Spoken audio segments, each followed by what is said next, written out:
Hi hello friends, எல்லோரும் எப்படி இருக்கீங்க? நல்லா இருக்கீங்களா? இன்றைக்கி நம்ம காலையில் பண்ணையை க்ளீன் பண்ணுற ரொட்டீன் தான் பார்க்க போகிறோம். இப்போ எல்லா கோழிகளையும் திறந்து விட்டாச்சு. ஃபுல்லாக அந்த இடம் ஃபுல்லாகவே நம்ம வாழை இலைகளும் வேஸ்டேஜும் நிறைய கிடக்கு, கோழியோட எச்சமும் கிடக்கு. அது எல்லாத்தையுமே க்ளீன் பண்ணி இது பண்ணால் தான். இப்போ மழை காலம் பார்த்துக்கோங்க, இடம் ரொம்ப க்ளீனாக இருக்கணும், இல்லைன்னா நோய்கள் வர வாய்ப்பு இருக்குது. இருக்கிற இடத்த ஃபுல்லாக க்ளீன் பண்ணிவிட்டு அதுக்கப்புறம் பார்க்கலாம். எந்த கோழியுமே நான் உள்ளே க்ளீன் பண்ண வரேன்னாலும் எங்கேயும் போகாது, அங்கேயே நிற்கும். இங்கே இந்த கூட்டுக்குள்ளே கிடக்கிறது ஃபுல்லாகவே 2.5 மாத குஞ்சுங்க. 17 குஞ்சு இருக்குது. இது இந்த சைடு தனியாக பார்ட்டிஷன் போட்டு தான் அதை வளர்க்கேன். பாருங்கள், இப்போ நான் கை நீட்டேன், கொத்த தான் செய்யுமே தவிர பயந்து ஓடாது. எல்லாமே நல்ல பழக்கத்தில் உள்ளது தான். டெய்லி காலைல க்ளீன் பண்ணிவிட்டு அதுக்கப்புறம் தண்ணி வைக்கணும். மத்தியான டைம் பசுந்தீவனம் போடணும். அது மாதிரி சாயங்காலம் அதே தண்ணி தீவனம் வச்சு தான் அடைக்கணும். டெய்லி ரெகுலராக இந்த ரொட்டேஷன் பண்ணால் தான் இந்த கோழிங்க ஒழுங்காக இருக்கும். ஃபஸ்ட்டு ஃபுல்லாக அந்த தீவனத்தட்டு பாத்திரத்தை எல்லாத்தையும் முதல்ல எடுத்து வச்சுக்கலாம். எடுத்து வச்சுட்டு அதுக்கப்புறம் க்ளீன் பண்ண ஆரம்பிக்கலாம். இப்போ எல்லோரும் நான் தீவனம் தான் போட போகிறேன்னு சொல்லிட்டு உள்ளே கைக்குள்ளே வராங்க. எல்லாருமே என் கிட்ட வராங்க. அதனால் அவ்வளோத்தையும் தட்டி விட்றாங்க பார்த்துக்கோங்க. அவ்வளோத்தையும் போய் எடுத்து மேலே வைக்கணும். மேலே வச்சுட்டு அதுக்கப்புறம் க்ளீன் பண்ண ஆரம்பிக்கலாம். என் சேனல் பிடிச்சிருந்தா சப்ஸ்கிரைப் பண்ணுங்கள். வீடியோ பிடிச்சிருந்தால் லைக் பண்ணுங்கள். வேறு எதுவும் வீடியோ உங்களுக்கு தேவைப்படுது, கோழியை பற்றின டீட்டெயில்ஸ் எதுவும் தேவைப்படுது அப்படின்னா கமெண்டில் சொல்லுங்கள், நான் அந்த வீடியோ போடுறேன். இந்த கூட்டுக்குள்ளே இருக்கிற கோழி எதுக்காக வச்சுருக்கேன்னா, இவங்க மேலே ஓட்டு மேலாம் ஏறி வெளியே சைடு போயிடுறாங்க. திரும்ப அவங்கள கண்டுபிடிக்கிறதுக்குள்ள கஷ்டமாக இருக்குது. அதனால் பிடிச்சி கூட்டுக்குள்ளே அடைச்சி வச்சுருக்கேன். இப்போ இந்த இடத்த ஃபுல்லாகவே க்ளீன் பண்ணிடலாம். இந்த இடம் ஃபஸ்ட்டு மண்ணாக தான் இருந்துச்சு. சிமெண்ட் போட்டதுக்கு காரணம் என்னென்னா, மழை அதிகமாக பெய்யச்சில் ரொம்ப சகதி ஆகுது. கோழிங்களால் நிற்கக்கூட முடியல இந்த இடத்துல. அதுக்காகவே தான் சிமெண்ட்டு போட்டோம். சிமெண்ட்டு போட்டதுக்கப்புறம் பரவாயில்ல, நல்லா தான் இருக்காங்க. ஆனால் அவங்களுக்கு இந்த மண்குழிலாம் குளிப்பாங்க, அதுக்கு தான் கொஞ்சம் கஷ்டமாக இருக்குது. அப்போது இந்த இடத்துல இருக்கிறதுலே அந்த சின்னதாக ஒரு கூடு சைடில் இருக்குது பார்த்திங்களா, நான் காட்டுறவங்களுக்கு. அந்த கூட்டில் தான் மண்ணள்ளி போடுவேன். அதே மண்ணையும் குளிச்சுட்டே இருப்பாங்க, மண் குளிப்பாங்க. அந்த கிண்டி அதில் ஒன்றுமே இருக்காது. என்ன தான் எடுப்பாங்க தெரியல, எடுத்துகிட்டே இருப்பாங்க. அதுமாதிரி இந்த மவுத் கிளிப் போட்டு விட்ருவேன். டெய்லி நான் மாட்டி விடுவேன். அடுத்த நாள் பார்த்தா கலந்து கிடக்கும். சில கோழிங்களுக்கு தான் அது அப்படி செட் ஆகிருக்கு. ஃபுல்லாக க்ளீன் பண்ணி எடுத்துடணும். 3 நாளைக்கு ஒரு வாட்டி நான் அலசி விடுவேன். டெய்லி தள்ளிடுவேன். பெருக்கிட்டு 3 நாளைக்கு ஒரு வாட்டி தண்ணி ஊற்றி இந்த இடத்த அலசி விட்டுட்டோம்னா ரொம்ப க்ளீனாக இருக்கும். கோழிங்களும் ஃப்ரீயாக இருந்த மாதிரி இருக்கும். இந்த குப்பைங்களோட இருக்கச்சில் அங்கே ரொம்ப இதாக இருந்த மாதிரி இருக்கும். நிறைய குப்பைங்க இருக்கச்சில் ஸ்மெல் அதிகமாக வரும். வரச்சில் நோய் தாக்கம் அதனால தான் நிறைய வரும். இந்த பண்ணை ஃபஸ்ட்டு ஆரம்பிக்கச்சில் இந்த ஃபஸ்ட்டு ஒரு கூடு தான் கெட்டியிருந்தேன். இது நானே கையினால் கெட்டின கூடு தான். இந்த கூட்டிலேருந்து அந்த கோழி வளர்க்க ஆரம்பித்தேன். ஃபஸ்ட்டு ஒரு 4 குஞ்சு வாங்கியிருந்தேன் பார்த்துக்கோங்க. 4 வெடை சைஸு, 3 மாத வெடையாக 4 வெடை வாங்கியிருந்தேன். அதுக்கப்புறம் ஒரு தாய் கோழி அடைக்கோழியாக வாங்கியிருந்தேன். அடைக்கோழியாக வாங்கி 13 குஞ்சு பொரிச்சிருந்துச்சு. 13 முட்டை வச்சு 13 குஞ்சு பொரிச்சிருந்துச்சு. அந்த 13 குஞ்சையுமே வளர்த்து கோழி ஆக்கிட்டேன். கோழி ஆக்கச்சில் அதில் 11 கோழி வந்துச்சு, 2 சேவல் தான் வந்துச்சு. அதுலேருந்து பெருக்குனது தான் அந்த பண்ணை ஃபுல்லாகவே. இப்போது கிட்டத்தட்ட ஒரு 40 கோழிங்க இருக்குது. 4 வருஷமாக வளர்த்துட்ருக்கேன்.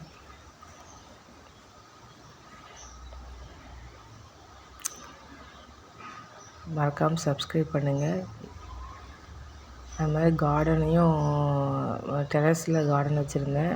இப்போ வீட்டுக்கு பக்கத்தில் இடம் இருக்குதுங்க. அவ்வளோ கார்டனில் உள்ள தொட்டியும் கீழே மாற்றிட்டேன். அதை நெக்ஸ்ட் வீடியோவில் போடுறேன், மறக்காமல் பாருங்கள்.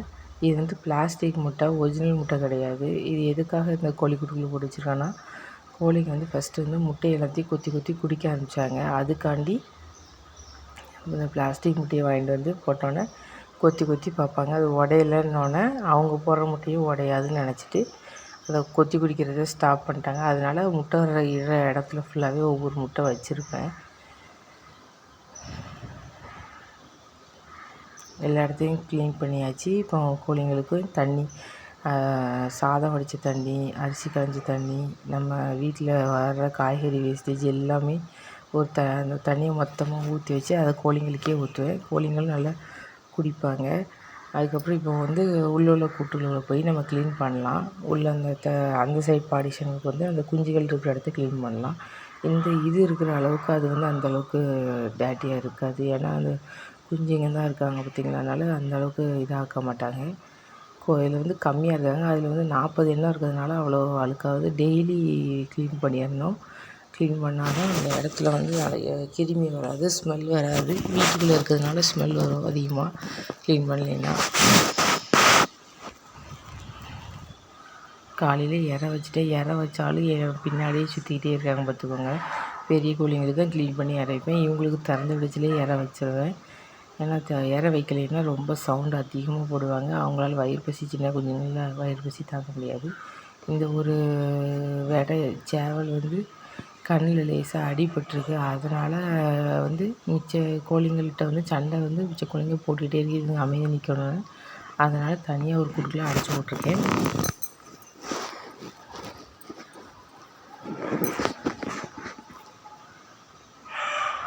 இந்த 2 கூடு இப்போ நான் கட்டினது தான். கோழிங்களுக்கு அதிகமானோடனே கூடுங்க அதிகமாக தேவைப்படுங்கிறதுனால கூடுங்க நிறைய கட்டியிருக்கேன். உங்கள்கிட்ட அதை ஒரு வீடியோவை தனியாக போடுறேன். என்னென்னா கூடு வச்சுருக்கேன், எந்த மாதிரிலாம் இருக்காது அப்படின்னு சொல்லி, நான் எப்படிலாம் அதை செஞ்சேங்கிறத விளக்கமாக டீட்டெயில்ஸாக சொல்லி ஒரு வீடியோ போடுறேன். மறக்காமல் பாருங்கள். இந்த கூடை ஃபுல்லாக ஒரு ப்ரெஷ்ஷை வச்சோ விளக்கமாற வச்சோ அந்த எச்சத்தை புறத்தையுமே எடுத்துடணும். இதில் ஒரு கோழி இருக்கிறதுனால நான் இதை எதுவுமே விரிக்கலை. இல்லைன்னா அந்த கீழே ஒரு சாக்கு விரிச்சிருவேன். சாக்கு இல்லைன்னா நம்ம நியூஸ் பேப்பர் ஏதாட்டும் ஒன்று விரிக்கணும். விரித்தா தான் அந்த எச்சங்களை எடுக்கிறதுக்கு ஈஸியாக இருக்கும். இப்போ ஒரு கோழி இருக்கனால தேவையில்லை. இப்போ இந்த குஞ்சுங்களை விட்டுருக்கிறதுனால கழுகோ காக்காவோ தூக்கிடக்கூடாதுங்கிறதுக்காக வலையை அடிச்சிருக்கேன் மேலே.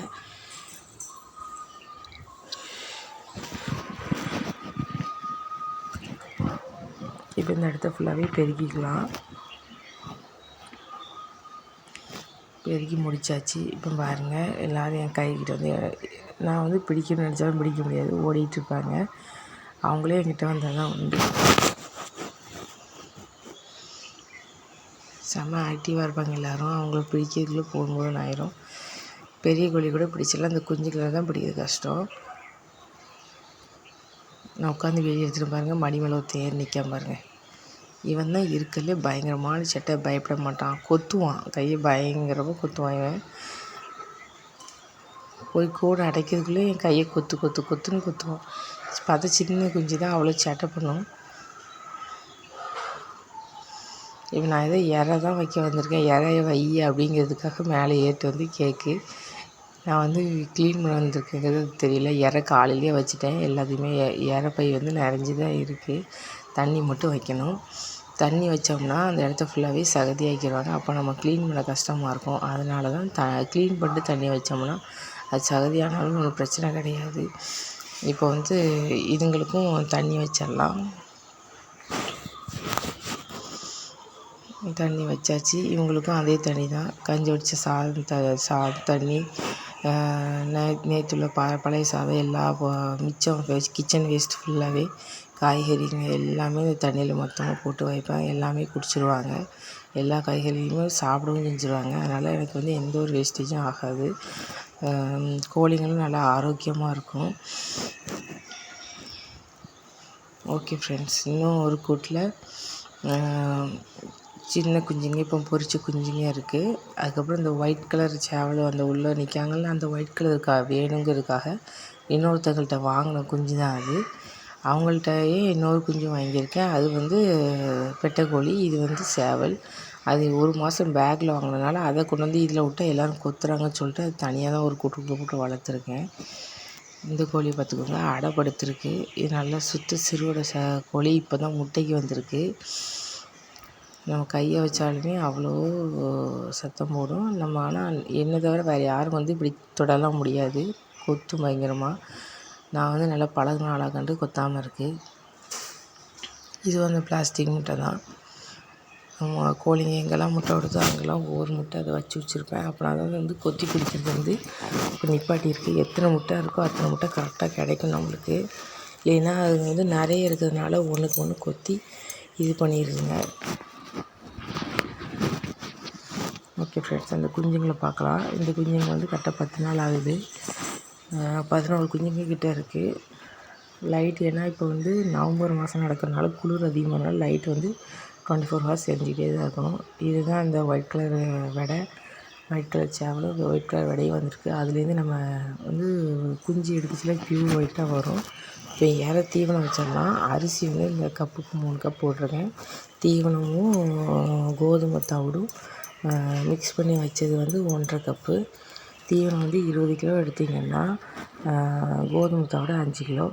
அதுக்கப்புறம் புண்ணாக்கு ஒரு 1 கிலோ வாங்கி வச்சுட்டு கொஞ்சம் கொஞ்சமாக தண்ணியில் ஊற போட்டுக்கோங்க. ஊற போட்டுட்டு நிறைய வைக்கக்கூடாது. பெரிய கோழிங்க, முட்டை விடுற கோழிங்களுக்கு புண்ணாக்கு நிறைய வச்சா புழு படைச்சிக்கிடும். இப்போ வந்து கொஞ்சமாக ஊற்றுறோம். மீதி இதை வந்து குஞ்சுங்களுக்கு சாயங்காலம் போல் ஏற போட்டு பிசைஞ்சிக்கலாம். தீவனம் போட்டு கூட கொஞ்சம் தண்ணி ஊற்றி வச்சுக்கணும். தண்ணி ஊற்றிட்டு நல்லா பிசைஞ்சிடணும். தண்ணி ஊற்றி வச்சு இப்போ நல்லா பிசைஞ்சிட்டு கோழிங்களுக்கு வைக்க வேண்டியதுதான். தீவனங்களை வந்து ஒன்று போல் தீவனத்தை மட்டும் போட்டு நம்ம அரிசியில் பிசைஞ்சோம்னா அந்த அரிசி அதுவும் சேர்ந்து ஒன்றா மிக்ஸ் ஆக மாட்டேங்குது. அதனால் கோதுமை தவிடு இல்லைன்னா தூசி இந்த மாதிரி பொருட்களை வாங்கி சேர்த்து நம்ம போட்டு பிசைஞ்சோம்னா நல்லா அரிசியும் அதுவும் ஒன்றா ஆகிடும். கோழிங்களும் நல்லா விருப்பமாக சாப்பிடுங்க. அரிசியை ஊற போட்டு தான் போடுவேன். இன்றைக்கி நேற்று நைட்டு ஊற போட மறந்துட்டேன். அதனால் அப்படியே தான் இருக்கிற அரிசி தான் எடுத்திருக்கேன். மிச்சப்படிக்கு ஊற போட்டு போட்டோம்னா இதோட நல்லது. கோழிங்களுக்கு ஒரு 2 மணி நேரம் ஊற வச்சா போதும். நைட் ஃபுல்லாக நல்லா வச்சிடலாம். 2 மணி நேரம் ஊற வச்சோம்னா நல்லா அந்தளவுக்கு ஊறாது. நைட்டு ஊறியிருந்தால் நல்லா ஊறும். கோழிங்களுக்கு வச்சாச்சு. இந்த வீடியோ உங்களுக்கு பிடிச்சிருந்தா மறக்காமல் சப்ஸ்கிரைப் பண்ணுங்கள், லைக் பண்ணுங்கள், கமெண்ட் பண்ணுங்கள். இவ்வளோ நேரம் என் வீடியோ பார்த்ததுக்கு ரொம்ப தேங்க்ஸ். Bye friends.